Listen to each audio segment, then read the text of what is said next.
दोस्तों आज हम गंगा नदी और उसकी ट्रिब्यूटरीज के बारे में बात करने वाले हैं ना।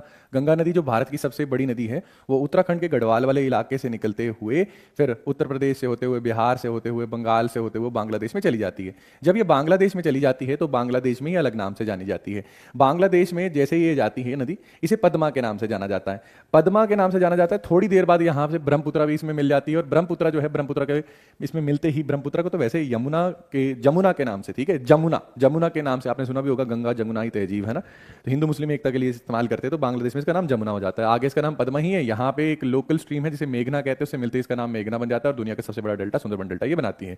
अब इस इतने बड़े रास्ते को तय करने के लिए इसमें बहुत सारा पानी चाहिए होता है, जो ट्रिब्यूटरी इसमें ऐड करती है। कुछ ट्रिब्यूटरी जो है, ये देखिए राइट साइड से यानी नीचे की तरफ से जुड़ती है। सबसे बड़ी और सबसे अहम ट्रिब्यूटरी जो है वो यमुनोत्री से निकलने वाली यमुना है। यमुना इलाहाबाद के पास इससे मिल जाती है।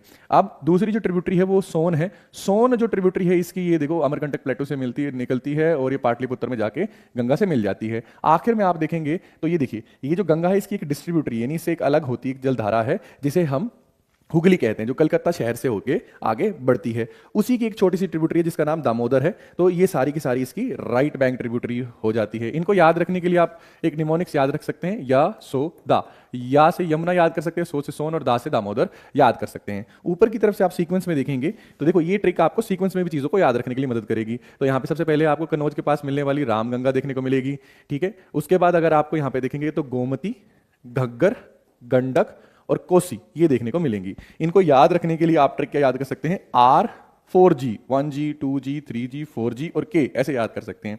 तो RG से आप रामगंगा याद करेंगे। फिर देखो तीन नाम है, गोमती, घग्गर और गंडक। तो डिक्शनरी में सबसे पहले गंडक आता है, तो यहां से आप याद करेंगे, पहले उल्टे से लिखेंगे कि गंडक, फिर लिखेंगे घग्गर, फिर लिखेंगे गोमती। और ये RG से तो आप सभी को पता ही है कि रामगंगा है,